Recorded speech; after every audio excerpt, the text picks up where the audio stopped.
to my channel. I am Brooklyn Book Belle, aka Felicia, and hey y'all. Y'all, it is a rainy day in Brooklyn, and you know, I have to bring y'all my July wrap up. Shout out to all the Cancers and Leos in the building. July was a great month. We are already in August. I can't even believe it. What is happening? What's happening? Okay, the year's just running by. It's just running on by. I don't have a cocktail, but I do have a nice little glass of tea. I did. Yo, my homegirl put me onto this almond tea, and then I put. Oh, wait a minute. Oh, there it is. And then I put vanilla in it, so it's vanilla almond tea. A little splash of honey, and listen, it's a treat. It's a treat. How are y'all? I really hope y'all are having a wonderful day, a wonderful month, a wonderful year, all the things. But let's get into some stats. I'm getting right to business, y'all, because I know y'all said y'all don't mind that my little videos be long, but y'all, they are a mug to try to like edit. So I'm keeping it cute. We're keeping it cute, okay? Keeping it cute. Let's get into some stats. Let's see what we was doing in July. Okay, I read 18 books. That equates to 4,322 pages, and I read every book in an average of 2 days. That's not bad. I would probably say 3 because I was reading kind of slow, but you know, it's all good in the hood. Now that is good. Now that was good. I'm also trying to really uptake my water intake, y'all. Have y'all seen these? Aren't they amazing? The little SLM cups. Quiet as kept, I heard that this can hold an entire bottle of champagne. I just changed somebody's life. I did. An entire bottle. I will not confirm or deny if I've tried it, but here we are. Back to the stats. Back to the stats. Average 2 days to finish. Moves were all over the place. Y'all know I don't really like the pace stat because it's kind of like, yeah, I don't know what they're trying to convey there. Maybe I need to dig a little bit deeper. Okay, page number. Let's get into the page number. So 4 books were between 300 and 499 pages. 13 books were less than 300 pages, and 1 book was 500 plus. My God, today. What book was that? Oh, now I need to see. Yeah, Intrigued by Danger. I wasn't even counting the pages that book was that long. That's how good it was. We'll get there. I can't believe that book was that long. Okay, 100% fiction for the month. Y'all already know how we give it up over here on Brooklyn Book Belle's page. Me, listen, fiction. It's a fiction year. Genres. 11 were romance. 4 were considered erotic. 2 were considered young adult, which they were. Probably 2 were fantasy, yep. And then there were a couple short stories and science fiction thrown in there, which I'm really excited about. We did 2 print books in the month, which is a lot. My God. Okay, so I really only did 1. I don't know why they said that book was a print book. Maybe that's just how they had it. But yeah, so 17 books were digital. It could have been better. But I feel like I'm already off to a better start with the month of August with the books. I've done some of my physical books because I just got back from Steamy Lit Con. Yeah, that was an adventure. I'm gonna do a haul and show you guys what books and what things I picked up at Steamy Lit. Is it August and I have on a sweatshirt? Yes, don't come from my life. Don't do it. I'm a cozy girl. I like a sweatshirt year round. So yeah, so those are my stats. We really flew through those. Bless the Lord. And let's get into what I read. Okay. So I will say this. I read 4 books that were all very similar in my brain, and for some reason the details are a little hazy. Now I'm gonna read what the back of the book has on it, if you get what I'm putting down, but for some reason I remember liking these 4 books, but now I don't remember them, and so charge it to my mind, not my heart. But I did read them. I don't know, y'all. Short-term memory. I don't know. Blame it on my mind, not my heart. The first book I read of the month was Night Barron Family Saga by M.L. Bash. And this is, I think, a 3-book series. We should be getting The Last Brother soon. But this says Night Barron, the second oldest son of the Barron family, is led by duty, honor, and chivalry. Above all else, he is dedicated to his family. When it's his turn to accept a marriage planned by his parents, Night steps up fully prepared to play a dutiful husband. Now, I will say this. I was kind of like with reading this book because it is a polyamorous book, and it's one guy and 2 women, and I was kind of just like, I like why choose when a woman is the center of the polycule. So I don't really know how I'm gonna feel about this, but I will say I really enjoyed this one. Knight and his betrothed actually rescue this young lady, but they both end up falling for her. Plot twist. And so it was much better than I thought it was gonna be, and I really did enjoy it.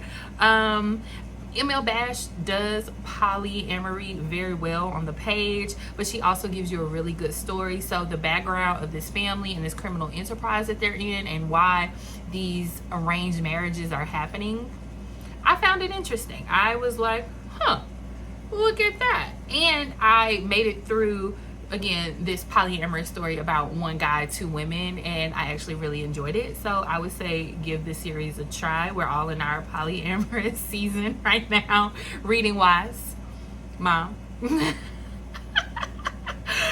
The second book that I read was Rook, which is Barron Family Saga Book 2. And Rook Barron is the youngest son of the Barron family, and he is led by his temper and a need for respect before anything else. When it's his turn to accept a marriage plan by his eldest brother, Rook is skeptical about fulfilling his duties despite tradition. When his temper causes mayhem in the life of the woman who has everything riding on marriage, he quickly sees it as an opportunity to solve several issues at once, but their alliance may become the biggest issue of all as they navigate their newly intertwined lives and their family's expectations. So what I remember is that she had to marry someone to get her inheritance, and Rook has a temper and he killed the guy. So as a form of retribution, his brother's like, well, now you have to marry this girl because you fucked her shit up. And he did. You get what I'm saying? You really fucked it up for her. Unfair. But he steps up to the plate. They don't really like each other. It's kind of a lot of tension, but it was really super sexy. Again, this is what I remember from the book, and I remember reading it and I liked it. So yeah. Okay, the next book that I read was Captivated by Danger, book number 2 by Endiya Carter. This one was 454 pages. Clearly I was reading thick books and didn't even know, so that means that I was flying through them and they were good. Now, everyone online loves the third brother's book, the one that comes after this. I really like Diesel. I really liked Diesel. Let me see if I can find, let me see, Captivated by Danger. Sometimes going and rereading other people's reviews helps remind me of what happens in the book. Let me see, I'm wondering. Diesel, sir. Okay, so all 3 of the brothers are all doms. Okay, it's coming back to me. It's coming back.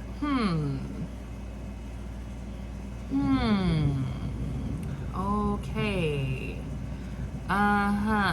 Yes. Grayson meets Diesel. Okay. Ex-husband is involved. Ex-husband is marrying her cousin. Okay. Why is this not?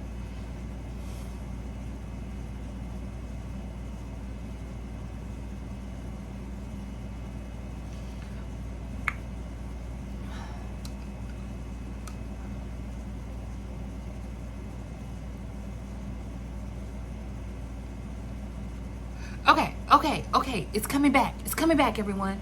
Oh my God. She's a teacher. She has the ex-husband.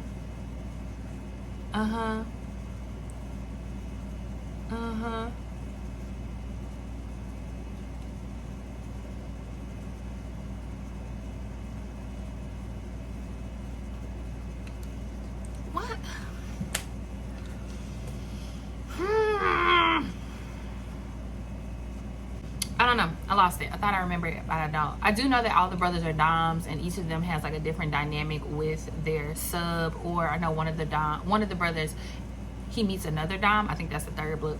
But this one, I feel like he hired her to be like his sub. Like he hired her. There was a contract. She was trying to get out of a situation, and that's kind of how they like ended up together. It was, I think both were okay. Now I gotta go back and reread both because now I can't remember, and that's wild. Okay, let's see what. Okay, and so that was Captivated by Danger, book 2, y'all. I told you I charged it to my mind, not my heart, because I'm not gonna get on here and fake with y'all. I don't remember.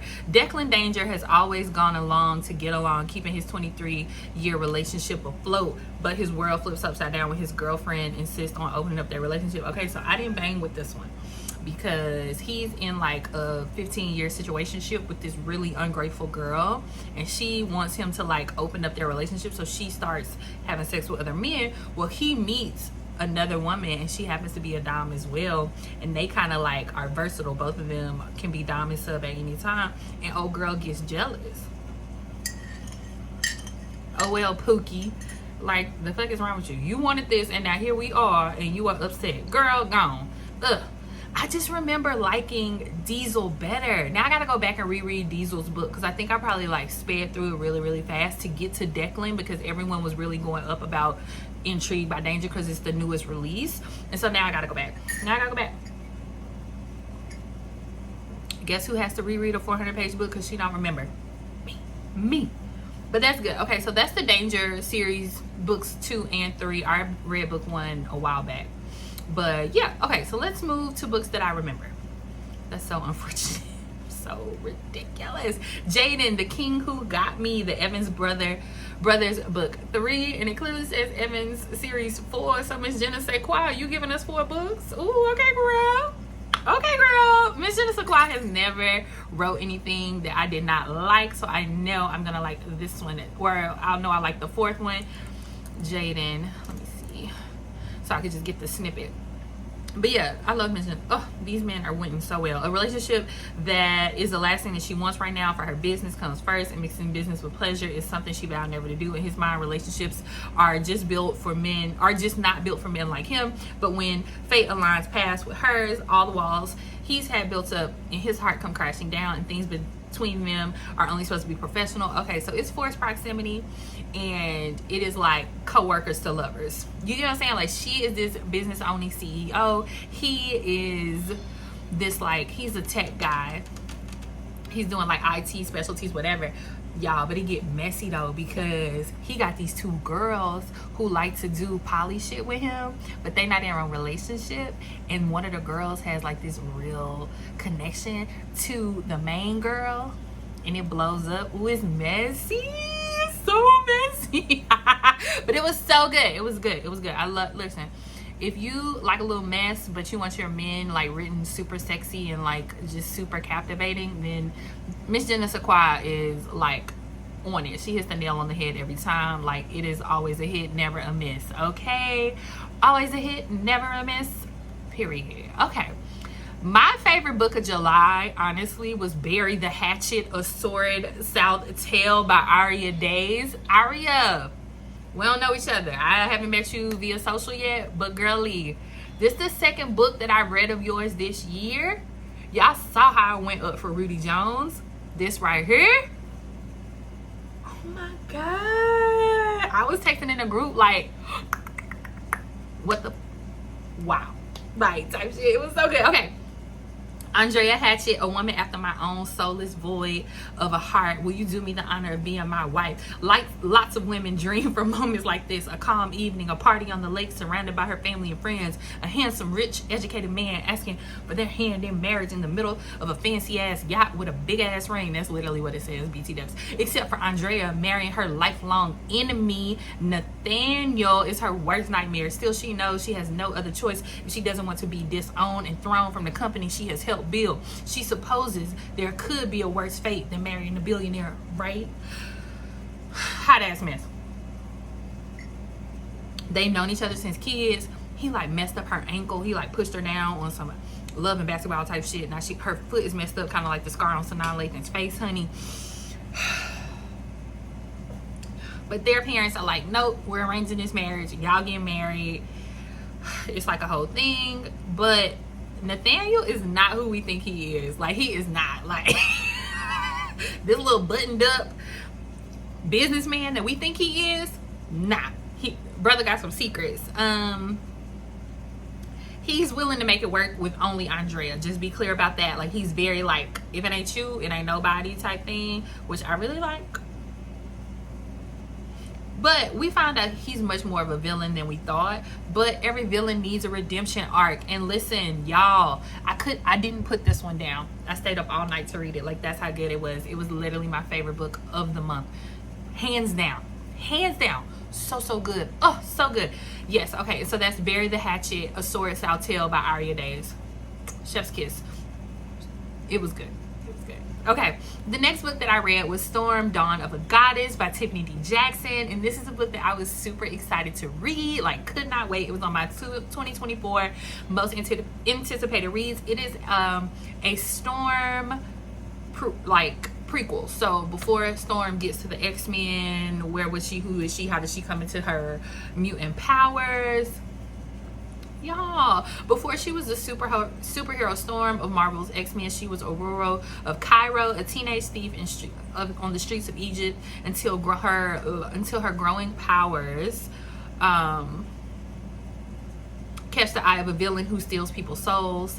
Oh, y'all, few can weather the storm. As a thief on the streets of Cairo, she is an expert at blending in, keeping her blue eyes low and her white hair beneath a scarf. Stealth is her specialty, especially since strange things happen when she loses control. Lately, Aurora has been losing control more often, setting off sudden rainstorms and mysterious winds and attracting dangerous attention. When she's forced to run from the Shadow King, a villain who steals people's souls, she has nowhere to turn but herself. There is something inside her calling her across Africa, and the hidden truth of her heritage is close enough to taste. Y'all, it's such a good coming of age story. Like, I didn't know I needed to know her background story the way that I did, but it is written so well. Tiffany D. Jackson, it's like this vast explorative like adventure that this young woman gets to go on. Like, and the backdrop is Cairo and Nigeria and like all these places, and y'all, she meets some of our favorite characters from the Marvel universe. Like, I don't want to give it away. I don't want to give away who she meets, but this person is on their own kind of like journey across Africa. Who else will be in Africa, y'all? Put it together yourselves. But she meets this person, and the way this person takes care of her on this trip, my lord, today. And y'all, it's such a good story. Like, if you have young teenage girls who love Marvel or who are into comics or whatever, this is a great young adult novel. It was written so well. Shout out to Tiffany D. Jackson. Okay, the next book that I read was Heart of the Moment, the Evermore series, and I just saw that the second one just came out, by briAnne Danae. Will this one night stand mean something more? Fueled by her impulsive desire to create a memorable night, Sylvana approaches the finest man in the club, Boldly. She introduces herself to Zahir, confident he won't reject her, and he doesn't. Instead, he exceeds all her expectations, making it clear that a mere one-night stand was just the beginning for them, and the least she could have asked for was Zahir. Sylvana realizes that she means much more to him than a fleeting, passionate encounter. It's messy, it's dramatic, but it was good. And once he has a taste of her, like literally in the office, he like gets a hotel suite, and they like go upstairs, and they have this one night, and she's like, I'll never see this man again. Lies you tell, because fate, my God, today, fate had another thing coming for both of them. They actually was more intertwined than they knew. Y'all, it's good. Go read it. It's good. It's sexy. It's fun. Women should have more one-night stands. You might meet your husband. I don't know. It was good, though. And it's only 115 pages. Like, you can't go wrong. You can't go wrong. Okay, the next book that I read was Excess Baggage by Nicole Falls, and this is another book that was outside of my normal realm of reading. This was an age gap romance, older woman, younger man. They both work at the airport. He has been on her since they first met, and finally she gives brother a chance, and he changes her life, honey. He knocked them cobwebs knock them cobwebs out, and she could not let it go, honey. When Winifred Freddie Brown gets an admirer, he's handsome, charming, persistent. The only problem, he's 11 years her junior, and she's not trying to take anyone that close in age to her child seriously, because she also has a son who grown, and she's like, oh my god, how can I be with this man if him and my son could literally almost be the same age?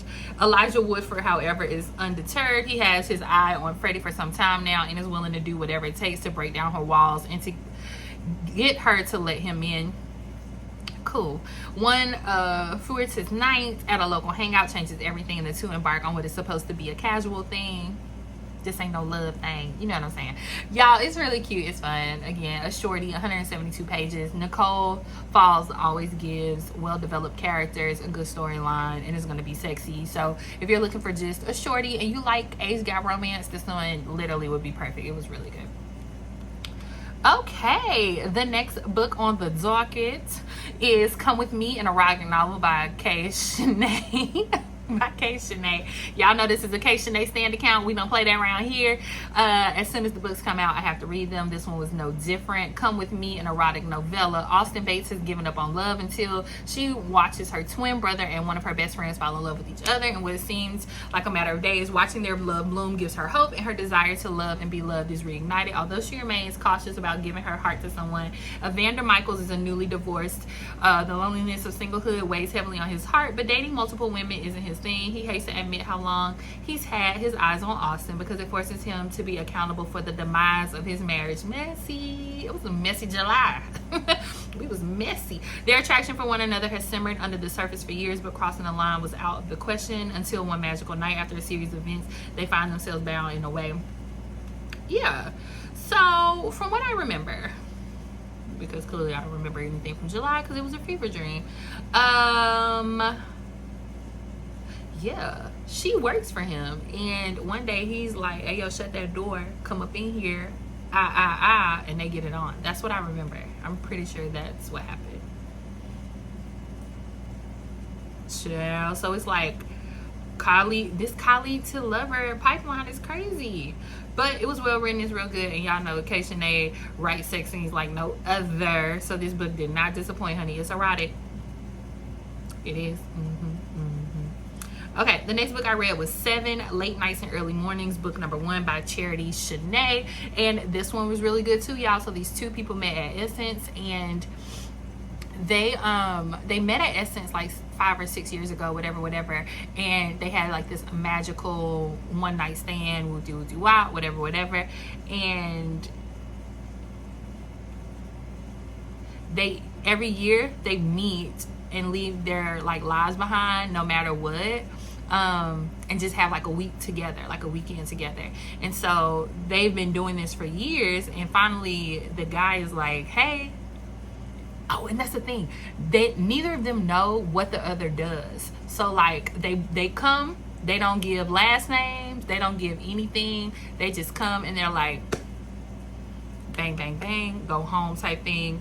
But she flies in late or something and has to extend the trip, and then they start having different conversations.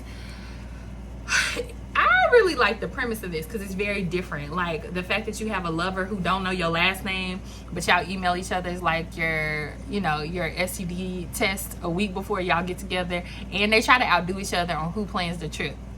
It's really good. This one stood out clearly. Look how much I remember. The book is only 123 pages. It's a shorty doo-wop pop, but well written and something I haven't read before. I really loved the premise. It was really good, really good.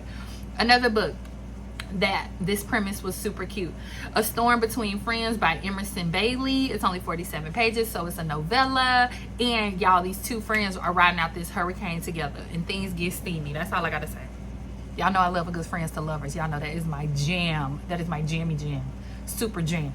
Excited jam. I love that jam. Like, so stinking cute. They're so stinking cute. They're cute. Now, I'm not telling nobody who lives in a hurricane-prone city or state to ride out a hurricane with your best friend. But if he fine, I mean, make sure y'all not gonna die. But yes, I tried. Sounds fun to me. Okay, The next book that I read is Christina C. Jones' novella, Clarity, Blackwood After Dark. Let me say this. Christina, hey girl. Why, for the love of all things holy and unholy, do you keep writing Blackwood After Dark novellas? 63 pages is not enough. It's not enough. Stop playing with us. Damn. Give me a full length Blackwood After Dark. Please. Please. Pretty please. It's book number 3. Like, I don't understand why the books can't be longer. I know you got life and stuff happening, but I don't understand. Make the book longer. The vampire knows that this person is supposed to be their partner. She's running from him because she's like, if I marry this vampire, something's gonna happen to my power set, because she's a witch. She knows she's a witch, but something has dimmed their family's like power as a collective. And yeah, it's too short. I can't even say anything else because I'll give the whole book away. Very well written. It's a 3-book series. You could literally read all 3 books in one night. Y'all, somebody talk to Christina. I need a full length Blackwood After Dark. I don't understand why she keep doing this to us. Like, I bangs with her. Like, come on, sis. Dang, so good. Such a and her vampire like lore. Give me more. Give me more. I need it. Sorry. The next book that I read was One More Night by AshleyNicole. This one was a reread from me, but y'all know this is an AshleyNicole stand account. Malachi Daniels moves back home just in time to be Mina's knight in shining armor, to help her through a devastating blow. She's always been there for him, and in turn he's always been there for her. A kiss during a weak moment awakens feelings and urges his friends to love her, because y'all know I like that. It's Friends to Lovers. And shout out to Jaleesa, because I was like, oh my god, I need a Friends to Lovers romance like right now real bad, and she was like, read this. I was like, oh, it's a reread, but I'm gonna do it. Just love Friends to Lovers. I don't know what it is about it. Something about it. Shout out to AshleyNicole. You know what you do, girl. It's a damn good book. Okay, Chosen by a Vampire by Wynta Tyme was the next book that I read. Now this vampire lore was good. 2 black vampires in 1 month, y'all. It was really a treat. Dare was so deliciously otherworldly. Tempo Bandu thought she led a normal life. She worked closely with children with autism, did Pilates, and had wonderful friends and family. But little did our good sis know. So she has this connection with this guy. He's real weird, but she can hear his voice in her head.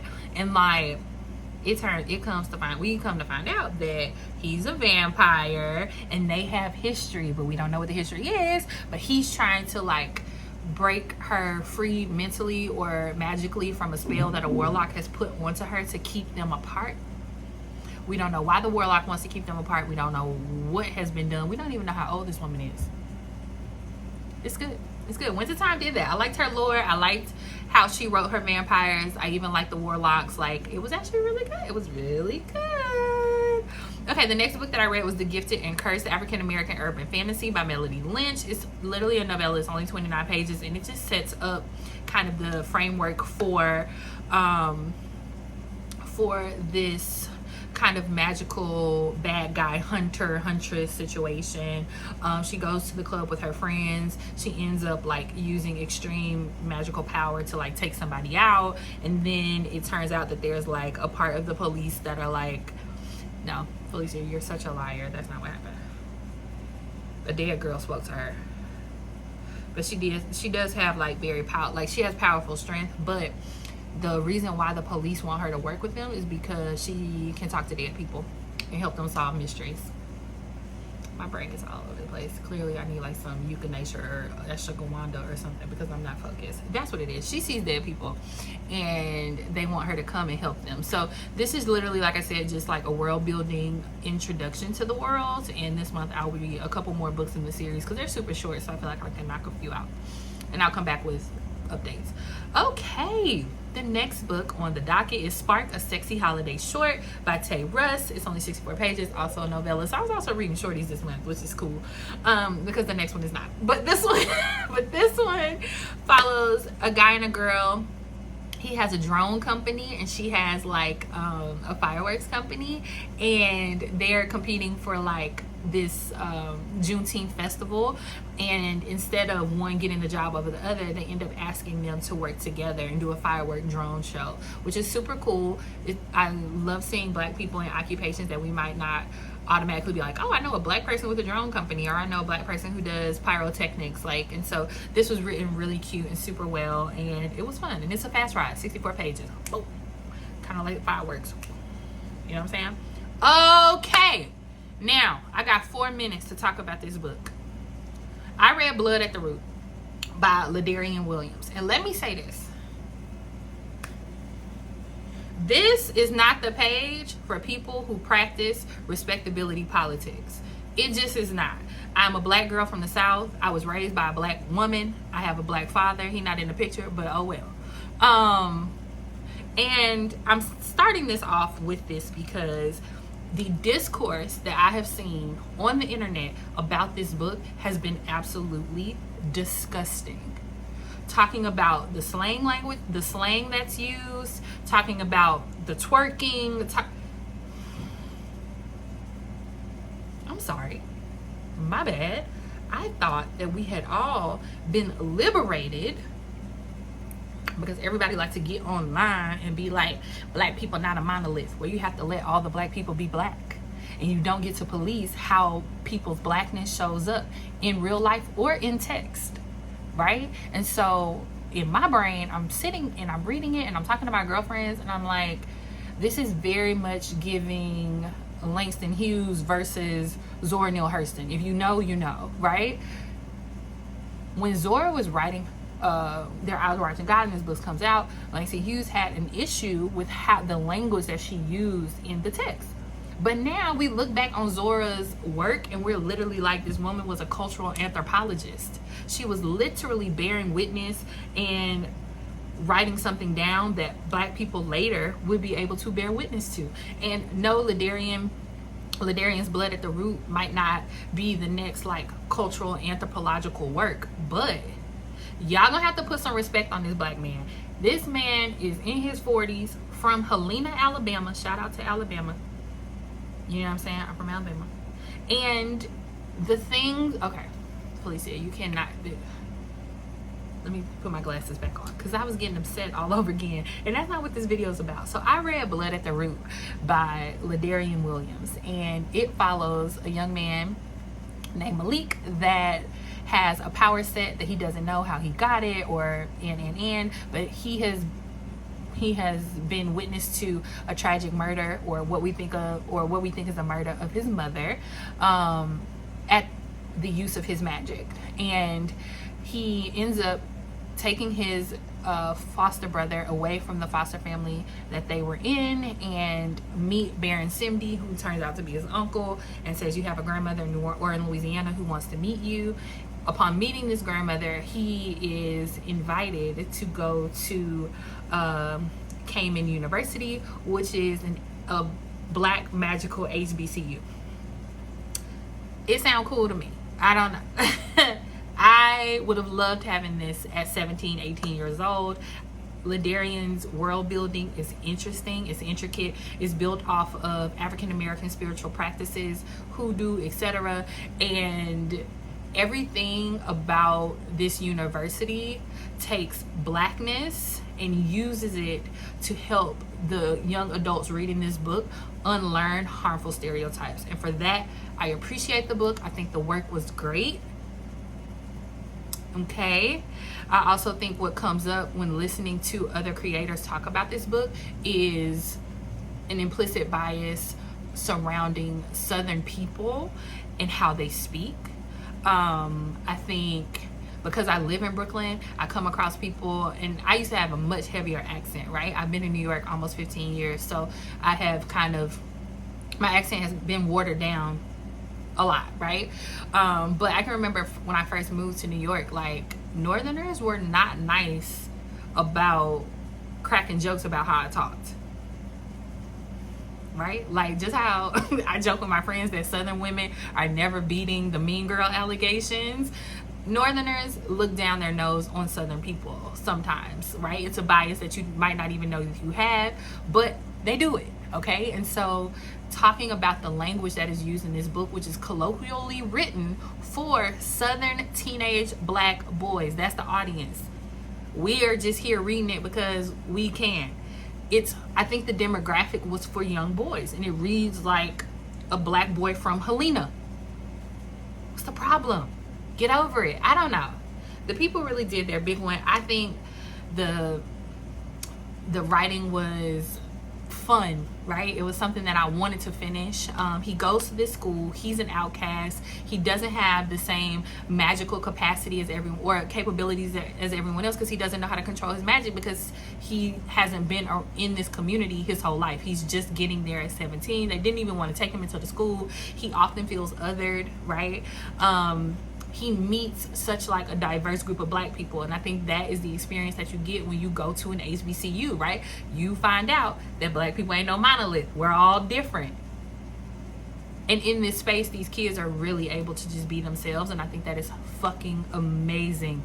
Amazing, amazing, amazing, because Black kids need all the space that they can get to be themselves. So I like the book. Now, I do have a lot of kind of like predictions, because clearly we know that his mother is dead, or so we think, and then he meets the chancellor of this university and his mama, and I think they got some fuck shit going on, okay? His grandmother is a 200-year-old hoodoo lady. Oh, the magic system is just so good. It's just so good. I loved it.